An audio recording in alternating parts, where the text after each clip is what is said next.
Sara Qazi, thank you so much. I'm so honored and elated to welcome you to In the Nod. Sara Qazi is a senior wealth strategist and financial advisor with over 30 years of experience, an angel investor, institutional investor. We are talking today about activist capitalism, which I think is a really critical conversation and discussion. I think it's essential that we stop divorcing our consciousness and our consciousness practices from how we move resources, how we handle resources. Everybody, regardless of where they are in their resource expertise, is holding something. You know, no matter what, you know, you could be a kid who's got like $1 from your allowance, or you can be, you know, holding $650 billion worth of assets. As I once spoke to someone, I was like, fascinating, you know. So that's not me. Yeah, but let's just be clear. This is something we talked about just before we getting started about. There's an enormous differential going on right now, but this is also why it's very important to have conversations like this around money, resources, wealth, distribution, how we work in the marketplace, and how we use our consciousness inside of the marketplace. You were calling it activist capitalism. I was incredibly inspired. That's why I asked you to come on the show. Thank you so much for having me. I'm really honored to be here. Yeah. And it's I think an apropos moment for us to be having a discussion like this, because there's just been such a massive paradigm shift. There's been a bifurcation of values. There's been a duality in mindset that is playing out really vividly for everyone to see, you know, in the media, on every form of social media, every sort of spoken and published platform right now. And we're talking about President Donald Trump's actions and political economy actions with the tariffs and everything. Yeah, but I think this is like an amalgamation of a consciousness that's been bubbling under for a long time. When there's a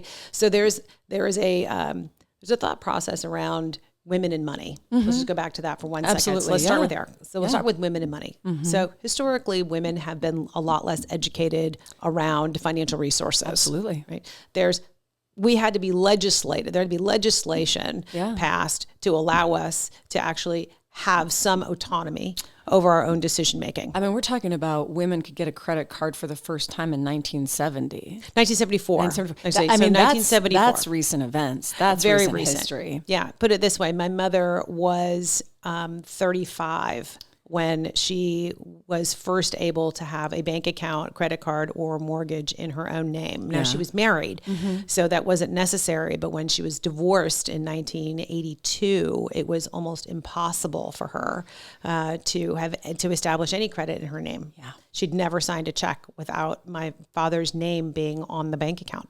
You know, so there was also a massive mistrust. So while legislatively they gave us the royal they gave us that opportunity it didn't mean that society had shifted with the legislation. Sure. So when she went to go get a loan, it's not, though she could, she doesn't have a credit history. So now it's not so, practically it's not so easy for her to activate or utilize that agency. Absolutely.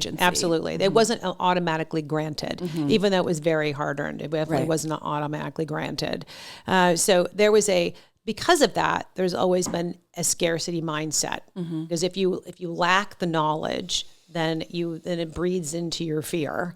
And then you fear that you're going to lose something. So you are just going to hold all of your chips, right? We also, women were, not on parity in terms of earning capacity, in terms of pay parity, right? Pay packets. So we did not have that opportunity to be to earn as much as our male peers. We didn't have the opportunity to even rise if you were in the corporate ladder, rise to the same level of success. Absolutely. Right. Even if we were as educated, we didn't have necessarily the same educational opportunities either. So there's an entire 2 generations that it has taken for women to achieve that level, what we feel like we have level of accessibility. For sure. To it. And so that's still a big job. That's still 40 a big years. job. Yeah. Right. That's at least exactly. So we're still fighting that good fight. But in the meantime, during that, you've also had an expansion of our population in the United States. So speaking locally to the United States, especially in the United States, and there's been more accessibility to minorities, including women. Totally. Right. Yes. And then people of color. Right. And immigrants. And I'm not necessarily talking about illegal immigrants. I'm talking about people who have migrated to the United States, have been educated here, or people that have been hired on by big companies like Microsoft, Hewlett Packard, all the big Silicon Valley tech companies of the 80s and 90s, the big oil companies, the engineers, largely are also not from the United States. Right. So that kind of talent was also imported to the United States, given their long-term H-1B visas and an opportunity and a path for citizenship, right?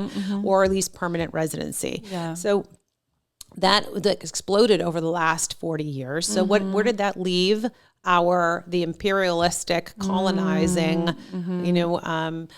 a Caucasian male? Yeah. That's them a little verklempt, right? A little bereft of what they felt was their rightful perch, in the entire nest. Yeah. So where do they stand now? When everyone else is succeeding, they must be losing. Right. So this today is what, in my view, is an amalgamation of that sentiment that is a massive backlash against all the progress that we have made in this country. Yeah. Which is unfortunate because I'm also a product of immigrants. I mean, you and I share that experience in that I'm very proud of my family, Puerto Rican immigrants, top universities. They absolutely deserve to be there 100%. They're brilliant people.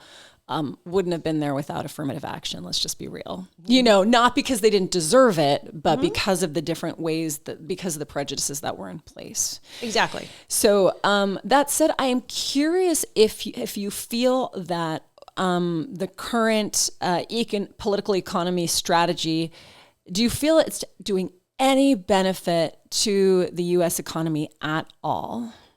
The current what's going administration? on right now? Okay. Yes, what's going on right now? Is there any benefit to because from their side of the story, they're of course the best president that's ever lived, and right? Since George Washington, remember he invoked George Washington's name. So he's amazing, and he's improving the American economy. And from your educated understanding, I mean, are you seeing any validity in these kinds of boastful claims, or is this just braggadocio? Absolutely not. So there's every time that there is a press conference and there is a stat where egg prices are down 59%. We'll just use that as an example, sure. Right? Egg prices are actually up 60% this year. So there's and these are actual hard fact check numbers. Right. This is not just something that I read in People magazine on my way here. Right. So there's a constant gaslighting, and what unfortunately is happening because there's a dismantling of our global trade relationships and a self-imposed exile in the world. Then what happens is that businesses, the first reaction that businesses have is that they stop ordering their inventory if they're selling. They stop hiring. They start laying off, and in some cases, they shutter altogether. Yeah. So those will be in time over the course of, if we don't course correct, if they don't course correct the policies that they're attempting to put in place now, that will be what will happen over the course of the next 6 to 9 months. So you think we're actually going to see a massive collapse of small business? Yes. And small, medium-sized businesses will not be able to survive. The only saving grace would be if the federal government steps in with support Yeah. in the form of long-term, very low interest small business loans again, which happened during COVID. Not sure that we even have the bandwidth Right. for that anymore. Not sure if the SBA even has Right. the Yeah. the funds for that, Right. or if banks themselves also go in and private banks, Right. publicly traded banks, but private industry steps in and fills that gap. Well, what's also very disappointing about that is, a loan you have to pay back. Whereas, you're trying Correct. to keep, what kind of assurance do we have for the, future that you can actually usher your business through this very sort of, rough waters time. Right. Unfortunately, there is actually no guarantee. Yeah. And so what I'm hearing from business leaders is that because there's such a level of uncertainty, the only thing you can do is hold on to what you've got. Right. And you cannot plan for the future. Yeah. So there's just most likely there'll be some consolidation. Any companies that were struggling will most likely see a high level of attrition, of those companies, a rise in bankruptcies, potentially some mergers and acquisitions, because there'll be desperate sales. Yeah. Right. There'll be some beneficiaries. Yeah. There'll be some companies that will benefit from it. Right. Yeah. Who can sell and use that money differently. Yeah. Of course. There will always be some beneficiaries to a tariff policies, to trade policies, but those are generally on the margin. Yeah. There are not that many companies that will have see any sort of beneficial lift to their revenues. It's really difficult because we've had such globalization. Yes. Now, as opposed to when this is a quick story that I'll give you a little historical context. When I'm in my mid-50s, and so when I came out of university, when we were just starting to study multinationals and the concept of globalization, because trade barriers were still really high. We had really had very little, in the late 1980s, we had very little access to parts of Western Europe, little access to China. Shipping lines just seemed to be not as well developed at that time. Yeah.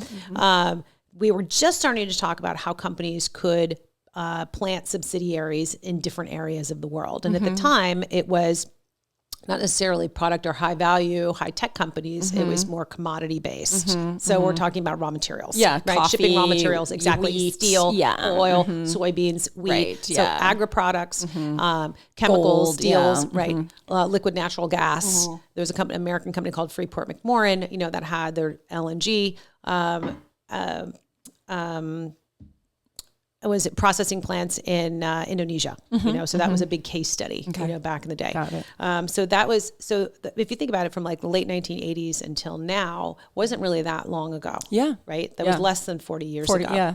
And so now this particular administration is upending all of them in an attempt to create a whole new world order, which unfortunately it could have worked if they had taken a softer approach to it and a more negotiated, collaborative approach to it. Then you would have had, I think it would have been certainly much less of a difficult last 2 months that we've had in the United States. And difficult is the most diplomatic way. It's been a stunning reversal. Stunning reversal. Absolutely. And there isn't one person that isn't touched by it. Yeah. But there's also like the dismantling of educational institutions, like the villainization of our researchers, the villainization of folks that are expressing their opinions, the revocation of student visas, things like that are also happening at the same time. Right. So the shock and awe of their policies. Well, there's so many things going on at the same time. It's actually quite hard to like keep track of everything. I mean, that's part of in the chaos. Yeah, chaos theory. It's a chaos theory so that no one can see what you're really doing. It's, it's a real sleight of hand. Correct. It's chaos theory 101. Yeah. Because if you can distract them, by the circus is over here, then maybe you won't notice the steal that is happening right in front of your eyes. Yeah. Major changeover of wealth. So here's where I think could be the opportunity in all of this. Yeah. So how does activist capitalism now play? Exactly. So now we need to get to the point. Well, it's like pre-2025. It's like, activist capitalism. And you're like, it's a whole new ball. It is a whole new playing field. It is a whole new ball game. It is. So activist capital back in the early days of my career was people that would come in, it was mainly men, running a, number of hundreds of millions of dollars that would raid companies, break them up, change their management, potentially change the direction of just a real their poaching vulture. Correct. Yeah. Vulture VC. capital. Vulture capital. But VC. they really weren't. At the time that I worked for activist hedge funds, they were coming in and taking large positions in publicly traded companies and acting as change agents, but not in a very nice way. I see. Oh, they were reputationally destroying the management teams. They were breaking up the businesses. It was like, it was a real running roughshod over these companies. Okay. So the new style of activist capital is that you're coming in as a partner, to the management companies. To the management teams, and you're helping them to create a business that could be sustained over the course of decades, meaning that they're building 100-year businesses. So that's the part. You're coming in earlier to help them to establish policies, protocols, processes, hiring practices, training the management teams, encouraging them to, how to curate their boards of directors, et cetera, so that business can then sustain itself and be a self-sustaining enterprise for long periods of time.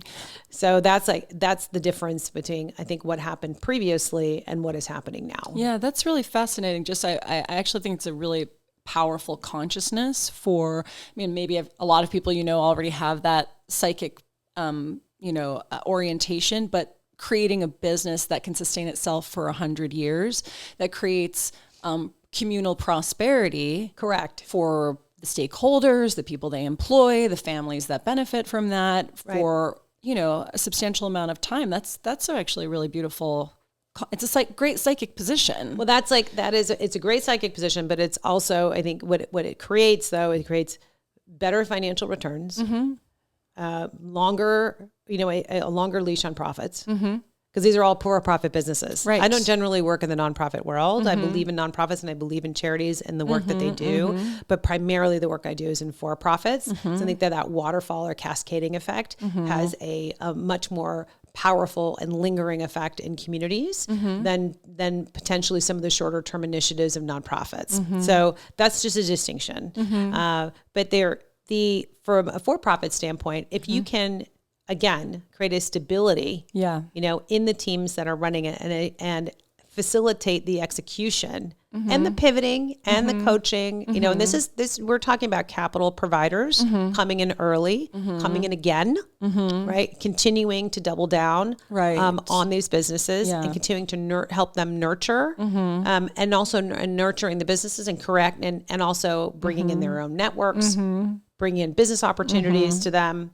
All of that, helping guide them, you will create a much stronger enterprise, a much more high quality enterprise. And it won't just be the typical venture capital. I'm in on dollar one, I'm in on year one and I'm out on year 5. Right. So those types of cycles have become a little bit of the thing of the past, especially with the advent, again, and the expansion of capital markets in the last 10 or 12 years, which is basically like tenfold of where it was 12 years ago. There's definitely a different style that I think is much, much, much healthier for-profit enterprise. If the capital markets have expanded to such a degree, do you feel that means that there's actually more opportunity?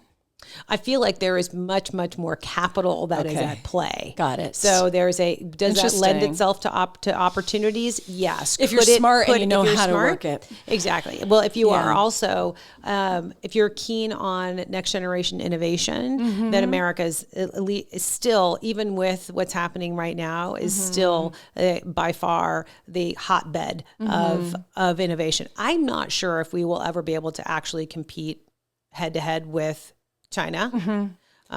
It's a little bit of a closed door, but they're also far beyond us in terms of terms of innovation, but or manufacturing, or both. Both. So they're in terms of manufacturing and their operational efficiencies, they're far beyond ours. Right, capabilities. We catch up game.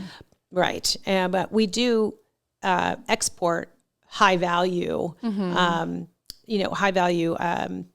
Items to them like chips, et cetera, right? And they export lots of goods that people in the U.S. want to buy, Yeah, right? right. You know, so we do have that. Well, there's obviously a trade imbalance, and that's what's being argued about right now. Yes. But the U.S. as far as it's like universities, it's academic institutions, by far nurture more innovation, than any other country on the planet. Fascinating. Yeah. Fascinating. Sometimes I have mentored in the Greif School of Entrepreneurship at USC, and there is just a remarkable set of students that run through that particular program, which is excellent. Wow. Every single year. So I generally coach also in the during their pitch fests. So they have a competition where they go through different levels to win different dollar amounts to fund their businesses. And we look at least 15 or 20 companies that are pitching to us each and every time. And I have to say that there are some of the brightest people and most insightful people and most forward-thinking folks that I have ever met. It's incredible. Yeah, it really is. And this is just at USC. Yeah. So you can just imagine what it's like around the country. I'm a big fan of university students, undergraduate and graduate, just because of the way that ideas are being passed all the time and formulated, and there's an engagement level in the creation, in the beginning, in the idea and the ideation. And I love that. I love ideation. I want to go back a little bit to something you said before around, we were talking about the 100-year business model and sort of the different ways that VCs are coming in now, as opposed to, or capital companies, supposed to like in at year 1, out at year 5, and cashing out and staying in for longer, that actually creating stronger profit margins. And this was the question that came inside of my head, which is a kind of a philosophical, spiritual question.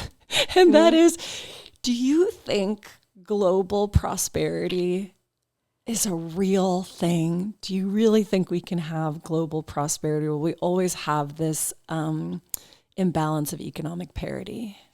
I think, and this may, I'm spiritual, so I'm like, yeah, abundance is real. Look, if we all had the abundance mindset versus the scarcity mindset, then I think that we could all hold hands around the world and we could sing Kumbaya and we could all win, right? But the reality is that egos unfortunately can rule. Yeah. There is, when you have disparity of economies like we do around the world, you're going to also breed jealousy. When you have different rules of law, when you have wars that erupt between tribes, when you have religious persecution, when you have just simply conflict of ideologies, then unfortunately you're probably never going to get there. Yeah. So could you have some would argue we already do have global prosperity for the most part, right? In developed countries. For sure. And then there was, until we rolled back USAID, we were also, I think, attempting to assure, countries that didn't have as much financial security or national security, that we were also going to be able to want to bring them into the fold. Right. And this is something we touched on just slightly before we started the interview formally. And this is about value systems. And your, a driving force in your life right now is, what do you stand for? What are your values? Because we know that values are different for individual, from one individual to another, and certainly from one culture to another, where you see, these beautiful videos of certain tribes in New Guinea, and the values are very different. Feet on the earth, hands on the trees. And I am not romanticizing this. This is just like, that is abundance. Mm-hmm. And I'm with that. I mean, it's very simple. Very uncomplicated. I interviewed a survivalist just a short while ago, and he made the point that everybody says they want to go live out in the woods, and then they try it, and it's not so easy. I agree. I have a real fantasy about returning to the earth, and I'm like, but let's just be real. Like, could I really leave this house where I have a flushing toilet? Like, right. Or a Toto toilet. Yeah, exactly. I'm just being, transparent here, but certainly, yes, some people would argue we do have global abundance. I might say that's actually true as well, depending on what you value. Right. I mean, I think it's the accessibility, right? To me, it comes down to, do you have the access to the things that you need? Right. And there are clean water. Exactly. So there are people in the United States that don't have access to clean potable water. Yeah. There's a lot of things that we need to really take a hard look at. Yeah. And unfortunately, we're being constantly filibustered. Yeah. All day. Right now. Yeah. I think if people can return to. So I was born and raised in the Midwest. Okay. I'm from Indiana. I grew up there in the 70s. It was a very uncomplicated time. Mm-hmm. And there's, a lot to be said about hand to earth values. Mm-hmm. So that's very much, when you come from an agricultural state, it's very much centered around the seasons. Right. And when you live out in the countryside, it's illuminated. Mm-hmm. There are school systems that only operate around the farming seasons, right? Kids get their driver's license at the age of 12 or 13 so they can drive tractors, for the family farms, things like that. They're just different. They're different than they would be if you were living in the middle of Los Angeles in the 1970s, And so as such, during the pandemic, my husband and I developed a farm on our rooftop, in our house here in Southern California, where we produce most of our food now. Fantastic. And so we've been growing that now for 4 or 5 years, and it has been incredibly gratifying. But it also is a place where you leave your phone behind, and you're amongst your plants, and you have all you are doing is nurturing this living thing that is then going to nourish you. Yeah. And it's kind of it's an extraordinary experience season after season, because those seasons also change. Yeah. Yeah. So we think like our form of prosperity or abundance is somewhat tied to how well we do in our farm. Yeah. Because that is something that is really tangible for us. Yeah. And it's an experience that we hope that we can share with many, many, many others. Yeah. No, that's the rise of urban farming, the return of citizen farming. You're part Italian. Every Italian has a little garden with the tomatoes. It's just it's a normal My mother thing. had a garden. We all had a garden. You can call them, it's like urban regenerative farming. Is really what it's called. Yeah. And so we've been very involved in the urban regen movements in LA, and we've developed product that is now being tested at other large scale farms. For watering systems and dosing pump systems, and so we're hoping that spreads as well. That to me is also could be part of activist capital. Well, that is activating an incredible example of activist capitalism. Right. What we're trying to do. The waterfall impact of that is, first of all, you can do it yourself. We're empowering you to be able to do this yourself and incorporate that into a busy life, where you can then turn around and you be feeding your family very nutrient dense foods that you would otherwise go and buy at the supermarket anyway, that don't have as many nutrients that come from far away. Right. So the closer that it comes, the closer that you can actually pick something from the earth and then consume it, that is where you have the highest level of nutrition. Yeah. So you could call that activist capitalism. You could call it's our tiny little part, of the world that we're contributing. Right. But to the question that you asked before is like, what do you stand for? Yeah. There is a whole new generation of venture capitalists. I circulate very heavily in the world of female VC. And so there's a whole mindset around, how are we addressing all the deficiencies that have been in like women's health research? How are we working towards solutions that address 50% of the U.S.'s population? And again, I'm speaking only to U.S. populace, only to the U.S. borders. How do we address the inefficiencies of legal processes or other things? How are we then contributing, to recognizing that we all live in these fast-paced modern lives? How are we contributing to reducing stress and offering more healthful solutions? Right. To the people that are the ultimate nurturers, which are women. Yeah. And being able to, and each and every one of the women that I know really stands for a particular investment thesis. They stand by them. They stand by their founders. And they will continue to evangelize and, again, support them, bring them business opportunities, bring them network, bring them, the resources that they need to be able to execute on their businesses. Yeah. And that's a very different, mindset than it was 20 years ago. So when I was working with venture capitalists 20, 25 years ago, it was just, we're going to give you a check and we're going to see how you do. Right. The mentorship aspect is a new part. Is that what you're saying? Where, because here's your money, but we're not going to give you any guidance. We're not going to we're not going to bring any other partners into this. We're not going to help you support this. Right. I think it's really by and large. I mean, there was like Y Combinator and things. There were some like nurturing cohorts, that did exist, but of course they were also very exclusive. Right. And they were only for certain industries. Right.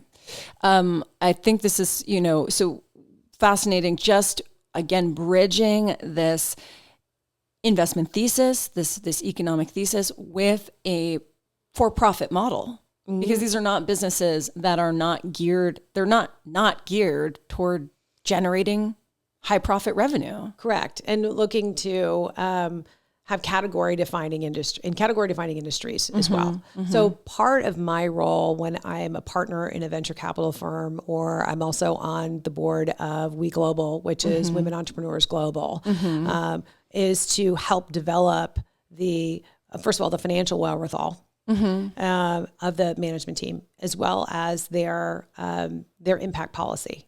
So again, what does the company stand for? Who do they serve? Who are their stakeholders? Their stakeholders could be their customers. How are you serving your customers? What is your supply chain?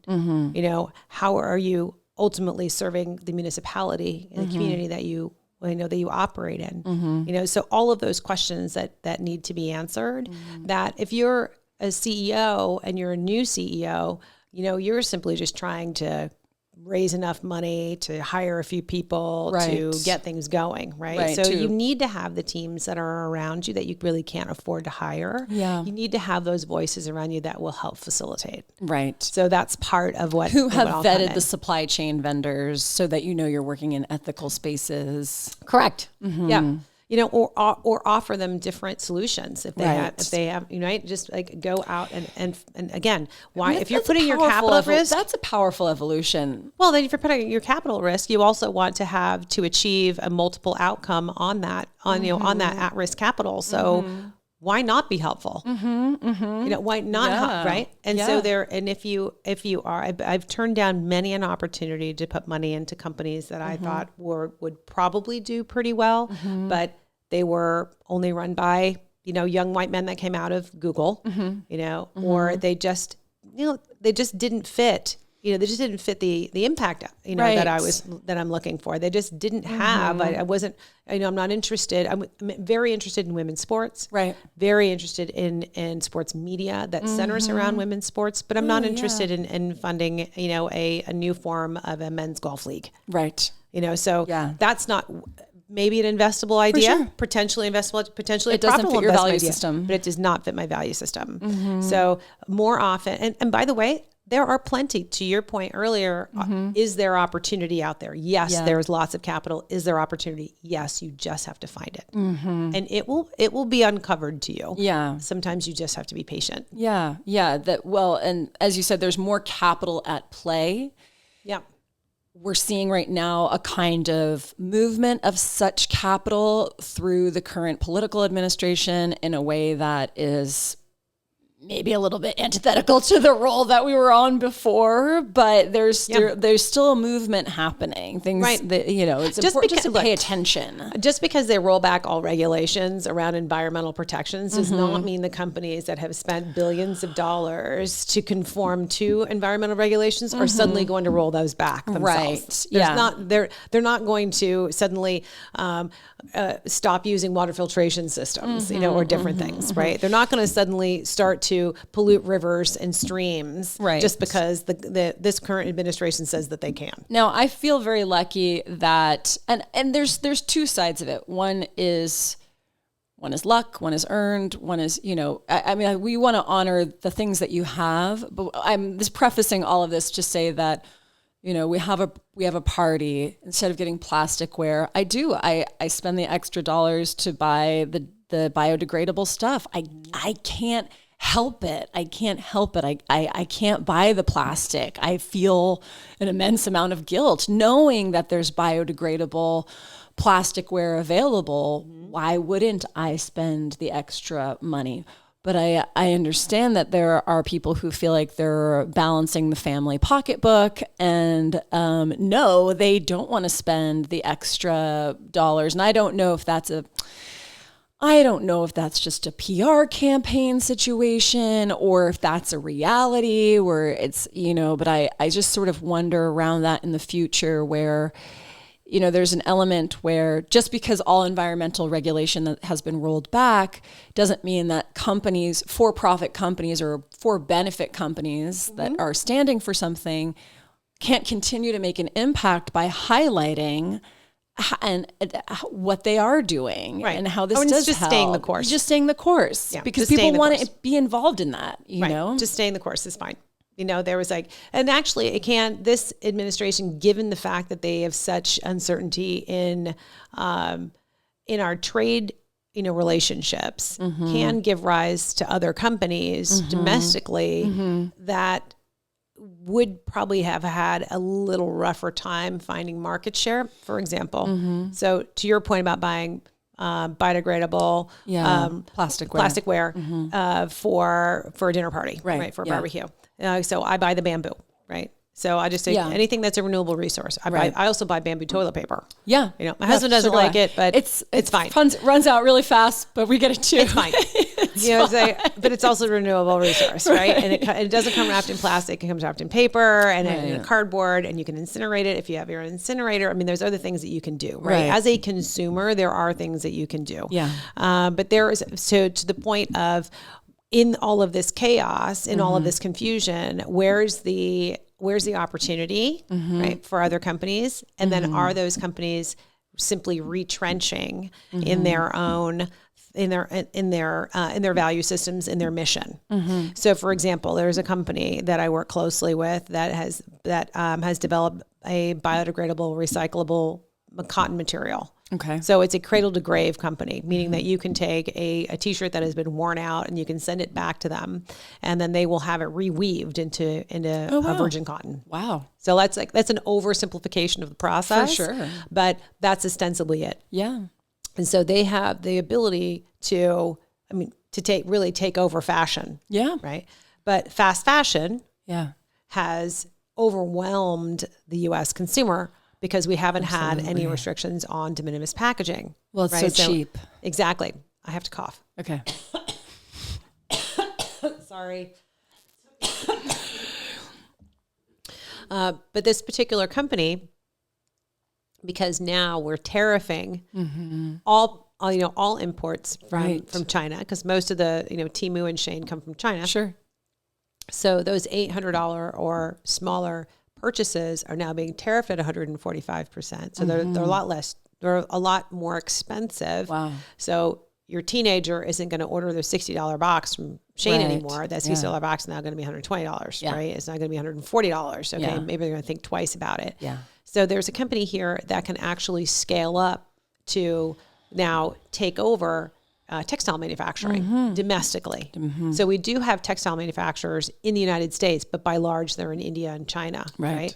But they do have because of the type of yarn that they weave, and because it's a cradle to grave process, they have the ability to weave and reweave more and more yarn. Yeah. That's so it's companies like those that will because again, it is also biodegradable. They will have the ability to, and we're already working on initiatives now, to work with large scale t-shirt manufacturers. Wow. So those of you want to design a t-shirt, great. Come to us. They already have a very large foothold in the band merchandise business, which is massive, but mostly in the United States. But now we are now entering into all sorts of different products. Wow. All sorts of different types of apparel. Yeah. And then from apparel, you can also manufacture things like curtains. You can manufacture things like seat covers. Totally. You can basically do anything. Yeah. Yeah. That's so fascinating. Those types of companies that were, you could call them, burgeoning, not necessarily fledgling, but burgeoning companies Sure. run by really smart, again, very clear-eyed, very innovative, very nimble management teams. They then can take advantage of the chaos that's happening right now, Right. for their benefit, Yeah. and for the benefit of the planet. Yeah, absolutely. So they're a really good story. It's a company called Everywhere. It's That's a really incredible. good story. I mean, that's great to look up. Fantastic company. Yeah, that's amazing. There's so much that can be done there. Yeah, I did have this question about businesses, individuals, companies that you feel are doing this kind of impact investing or activist capitalism. You know, if there are examples out there that people can tap. So there's so many. There is as a matter of fact, I mean, this is a story that I think that you and I are near and dear to your and mine. The concept of commercial activism has, I think, the actual name, the moniker commercial activism is very new. Yeah. You know, it's probably only been around for the last few years. Yeah. But there is a company that you and I are familiar with that is in the women's reproductive rights arena. It's a company called Cadence. Yeah. And they have been struggling in the FDA approval process, which unfortunately is very politicized, but they have been in the FDA approval process now for the last few years, taking the pill form, the OTC switch process, taking the pill form birth control. Right. And in the over-the-counter switch process then will enable it to be distributed on every street corner. Right. So we're talking about just for everybody who's listening, we're talking about an over-the-counter. We're talking about a democratized over-the-counter. I'm sorry, I keep saying this wrong. A democratized morning after pill, Cadence, and they're trying to take it from a prescription only to an over-the-counter option. Actually, okay. That is an additional. Okay. So they already have what has been widely known as a morning after pill. Yes. They have a commercialized version of that, which is a pill that actually just impedes the fertilization of an egg with a sperm. Yes. So it's generally taken within a few hours of sex. Yeah. Can I say sex? We're gonna have to just say it, sex. Like, what's the elegant way to say? Like, after doing it, that makes me sound like you're like, nope, no, we're not fornicating. I'm like, no fornicating, people, no fornicating. Yeah, after doing it, after getting down. After knocking some boots, as they said when I was in high school. Okay, 100 years ago. Sorry, should we get back to it? I know you're editing this, so I kind of feel like it's okay. Can we keep it? Edit whatever you want. You ladies are going to do the magic on this. Like, I am not good. Hours of knocking boots.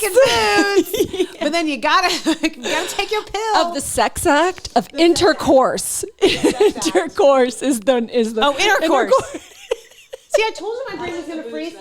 Knocking boots. Yeah, knocking boots. Oh my god. That was like a thing. I think it was in a rap song in the 80s. I think it was like knocking boots. And it was like all little white kids in my Catholic high school would say it. And it was like, you guys are so not cool. Like, none of us are cool. You guys are so not knocking boots. We're so not.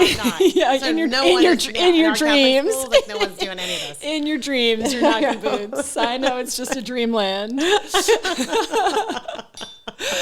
Okay. So Cadence. All right. Okay. So the company that you and I are most familiar with in terms of commercial activism, and it's a beautiful story, is a company called Cadence. Okay. So the centerpiece of their business model is their CEO, Samantha Miller, bought the compound for a 40-year-old pill form birth control.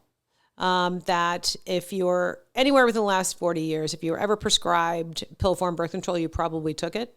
But when a pharmaceutical company called Wyeth was bought by Pfizer years ago, Wyeth had decided that they were going to completely shelve their women's health program. Wow. And so with it came birth control. Yeah. So that pill form birth control that everyone's familiar with, that we all took if you were over the age of 35, then they, unfortunately that was going to come off the market. It had gone generic anyway, but it has come off the market. So she bought that compound and smart, because very smart, brilliant woman. Yeah. Because it was already FDA approved. There's what's called an over-the-counter switch process, meaning that it would go through a different kind of set of protocols at the FDA, and it would be approved for it to be without prescription. So you could obtain the pill without a prescription, which in the United States, birth control is completely controlled. Pill form birth control or women's birth control is completely controlled by OBGYNs. Wow. So if you do not have access to an OBGYN, you do not have access to women's care, you won't have access to birth control. If you don't have access to a Planned Parenthood facility, which of course, as we know, are fewer and fewer and fewer in the United States now, then you will not have access to birth control in the United States. This is one of the only countries developed countries on the planet where we don't have access to birth control. So we don't have, so that in itself, the availability of the distribution of that in every drugstore in America empowers millions and millions of menstruating women. Of course. With the agency over the choice of whether or not or when they would like to have a child. Absolutely. Because other than that, is like you have to ask your partner to have either wear a condom or other things. So that's the centerpiece. Powerful. It's very powerful. But so they have been in the OTC switch process now for the last couple of years. At the same time, they have also developed a what's called a morning after. What's widely known as a morning after compound, but it's like their particular compound of their pill, as opposed to what's called morning after, is a pill that impedes the process of fertilization. So it doesn't. The morning after pill that is on the market now, after post-fertilization, it will impede the egg from sticking to the woman's uterus. Got it. Right? Yes. And fertilizing that way. Okay. This pill will actually impede the process of fertilization. Wow. So that's, by the way, we need to fact check that. Okay. Because I'm thinking that I got a little bit of that wrong. Okay.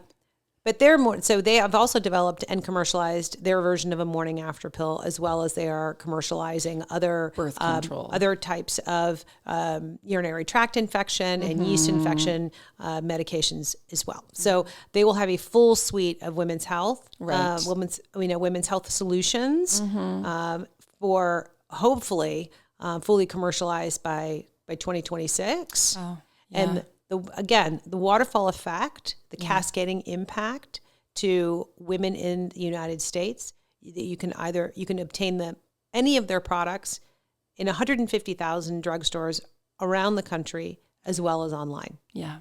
So you could have it mailed to you, very low cost. You could run to your nearest Speedy gas station, and it would be available in its bodega. That in itself, considering there are, for example, in the state of Georgia, there are 80 counties in the state of Georgia that do not have OBGYNs. Yeah. The majority of counties in the state of Indiana do not have OBGYNs. Oh my goodness. There are, unfortunately, there are fewer and fewer doctors that are practicing gynecology. And because there's just a high level of risk in delivering babies. So unfortunately, that is like it's a diminished. It's not disappearing, but it's a diminishing part of the medical practice. Yeah. And women, again, are 50% of the population of the United States. So when you talk about commercial activism, you're talking about a company that is commercializing products for a specific subset of the population that will have an enormous social impact. Yeah. And because it'll have a social impact, it will also have a financial impact. Yeah. And with having a financial impact, that will have generations of cascading positive impact. Yeah. So that just empowering women with choice is probably one of the greatest benefits of a company like a Cadence. Yeah. It's really incredible just to see it laid out like that, and also just to really just to grok, like, what we've sort of, again, it's new in this new political administration, the way that women's health has been sidelined yet again, I feel like it became centrist, it became comfortable, we could talk about it, it was a growing conversation and everybody accepted it. Now it's become taboo once again. Yeah, to it's talk been about very politicized.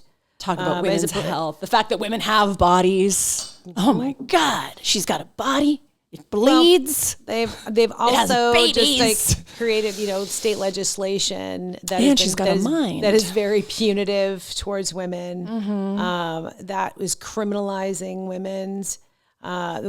women who take care of their miscarriages. There's a law in Texas where you have to report that you're having a miscarriage, and then you have to collect the remains of your miscarriage and take it in for traumatizing. testing. It is not possible for a woman to get any sort of care during miscarriage in Texas without risking being jailed. Wow. That is so therefore doesn't even make sense. Of course it doesn't. Absolutely, it doesn't. Like the cognition, does not compute. It doesn't at all. But that is factually accurate in what is happening right now. Wow. So it's really important, for entrepreneurs to double down. It's really important for consciousness to take hold. It is really important for, again, holding the line and what do you stand for. Now, if there's a lot of chaos right now, there's a lot of noise right now. So you have to be able to cut through that noise. Yeah. You have to be able to go within. You really do. You do. You have to be able to get to the quiet place. Without being like, you used to be the woo-woo of Wall Street. So they called her that. Everyone called her that. Everyone thought I was nuts in the early 2000s. They all thought I was nuts because I was against the invasion of Iraq in 2001 because I said we will never win that war because you do not understand the tribal nature of the region. You do not understand the languages that they speak amongst. You do not understand the history of that, and you will never win. And because no one has won invading Iraq and Afghanistan, there's no one has really won those wars. And unfortunately, Russia. 20 years later, I was right. And I was like, I don't want to be right. I just don't want you guys to be wrong. So it's like, let's use some sense, sense and sensibility around it. If the Russians couldn't do it, the Americans are definitely not going to be able to. Well, just not even to go woo-woo, but it really, there's only one way to cut through the noise. You have to go within. You have to listen. Absolutely. You have to be able to cultivate that inner dialogue. You have to get to a quiet place and be really uncomplicated and keep your allies around you. Right? Yeah. Keep your allies in this period of time right now when things are so fractured. Yeah. You need to keep your allies around you and keep them close and be kind to one another. Yeah. And that is something that I think is like there's a diametrically opposed to the, thinking kindness is weakness. I think kindness and vulnerability are absolute strengths. Yeah. And it's important for people to continue to talk to one another. Yeah. Because the minute that we stop talking, which we have with 50% of this population, the minute that we stop talking is the minute we stop learning. Yeah. And we stop growing. Yeah. And it's really important for us to continue to bridge and to continue ask to bridge. questions and have curiosity. And just Correct. to be learning. Yeah. To all ask the time. questions just to learn. All the time. Yeah. I often have those angry thoughts and conversations in my head with the people that are just like shouting from these daises of these awful things. And then I think to myself, what if I sat on a plane next to them? Yeah. What would I say? Right. Because I am intensely curious about how they got there, how they came to the conclusions. Right. Where, right. Why? What is informing this worldview? Exactly. What was the basis of it? What is the basis of your opinions? What's the basis of this? Yeah. And from what I understand, and I am highly politically engaged, is that most of what you are seeing shouted from rooftops is not exactly how they feel. I would say that's mostly accurate. I mean, there's a massive, this is also, I think you brought this up earlier. I don't know if it was pre-interview or doing it, but it was during the interview about, is global prosperity a possibility? Yes, but look, I hate to be the spiritualist, but there's a lot of spiritual work that has to go on. Correct. Because there's so much ego. There's so much fear. If you're right, then I could be wrong. And what happens if I'm wrong? And if you win, it means I lose. And what do we value? And do we really value our, there's a spiritual lecture that I really love, and it's all about, it's a great lecture, but it talks about we've built a castle that surrounds the individual. How many houses, how many TV sets? And it's like, Is that how you want to die on that hill? You and your TV sets, you and your castles? I mean, I actually love, I don't know that I love the exhaust from cars, but I love the design of cars. I don't have a car collection myself, but when I look at cars, I'm like, that's cool. Like, I'm a fan. I'm a fan of a lot of things. I'm a positive person. Is that what you want to die on, though? I don't want to die on. I don't want to die with my cars around me. Right. I want to die. That's just me. I want to die loving. Have I loved enough? I mean, that's just like true. That's where I am. But yeah, we have a lot of spiritual work to do in the world. When people are yelling, that's not actually how they feel. There's just so much ego going on. It's very uncomfortable. It's very challenging to work with your ego. It's also really challenging to deal with your trauma. It is challenging to deal with your trauma. So I think there is a lot of unresolved trauma. Yeah. It's to me, it's very obvious. Yeah. And some of these people who are supposedly in leadership, there's a lot of hurt there. There's a lot of dark places. There's a lot of closets. There's a lot of things that they have not unpacked. Absolutely. And so I think they would not be treating other people this way if they were a whole individual. Absolutely. And that they had done the work. Absolutely. I know that, again, sounds very woo-woo, but at the same time, if you do the work, then you don't really necessarily have the ego. Absolutely. And you can just let things go. Absolutely. And you actually feel pretty grounded and really confident in who you are. Absolutely. No, I know. You can actually lead with collaboration. Yeah. And if you lead with collaboration, which the United States is at a point in time where we're not kingmakers. Right. We really do need to lead by community. Yeah, we need to. You need to have people around you that are experts. Yeah. And that you also need to have people who will tell you no. You also need people who will say, that's a really terrible idea, and here's why, right? Or make a business case, for it, or make some sort of a case for it, or bring people to the table, so that you can actually have some productive conversations that have an outcome with compromise, right? But have an outcome, that everybody can live with. That is going to be an outcome that is going to have to last for 40 or 50 years. So there's a huge, because if you're reforming, what we're doing right now is going all the way to the drawing board, and we're reshaping and reforming every relationship on the planet with every developed country, right? So it's an enormous task. Yeah. And typically conversations like that last years before they come to any sort of a conclusion, because again, that paperwork, right, that doctrine has to last for decades and decades. Yeah. So that's why you have to be so careful. Yeah. So these, one day it's this policy, next day it's this policy, next day it's this exemption, next day it's that exemption. Okay, I'm going to pause for 90 days. Right. 90 days is not nearly enough time to have any sort of a trade agreement. Absolutely. With any other country. So it's right now all we're doing is living on borrowed time. Mm-hmm. So with all of this noise and with all of most activity in the world of financial services has virtually just stopped. Mm-hmm. So there is not a lot, while there is a lot of capital, there is not a lot of capital allocation. Mm-hmm. So what has to happen is that there are the companies like the companies that I mentioned earlier, those types of companies have to now make themselves more known, because when things are quiet like this, that's when you actually have the ability to make a little noise in your backyard, make a little good trouble. Yeah. So it's time for them to make a little good trouble. Well, this is a conversation. Thank you, Sarah. Thank you so much for coming on today. This was a conversation I really wanted to have because I just feel that capitalism, consumerism, it's so divorced from the justice conversation, the activist conversation.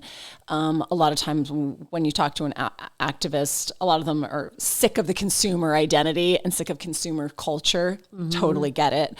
At the same time, it's actually not something that you can as I understood it, there used to be a time where economics and political history were taught together as political economy history, because you actually can't pull the economic out of the justice and of the activism. And so just bringing that back into the conversation where we're talking about, justice on all areas, inclusive of, how are we going to reshape how we work economically? Because this is it's not something it's not going anywhere. It's something there's too much integration. Inclusive. Yeah. Right. There's massive integration. And, and so I think, and which by the way is a very good thing. It's a really healthy thing. It creates the diversity of the discourse that's sitting around the table of all different journeys and perspectives. Yeah. And that only creates a much stronger fabric of an outcome. Yeah. So that I think is what is being missed. Yeah. Is that there's just, if you just have groupthink, right, you're always going to have inertia that is going to move you in the same direction. And that's not innovation. Yeah. Yeah.